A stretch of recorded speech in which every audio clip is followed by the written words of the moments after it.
Nakakapagod ang buhay, no? Hindi ka sigurado kung bukas masaya ka na o bukas ganun pa din. Hindi ka sigurado kung bukas panalo ka na o bukas talo pa din.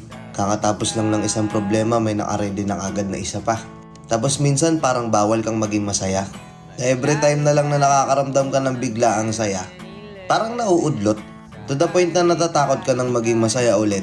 Kasi alam mong wala pang isang oras, wala pang ilang minuto, may kalungkutan na kagad nakapalit. Siguro maswerte na rin tayo kasi kahit papano may lakas tayo ng loob na lumaban na lang ulit. Ilang beses man tayong itulak pabalik, kaabante pa rin tayo ng paulit-ulit. Siguro barang araw yung mga tao minamaliit tayo. Yung mga taong walang tiwala at hindi naniniwala sa atin. Siguro dadating din yung araw na mapapatunayan natin sa kanila kung ano ba talaga tayo.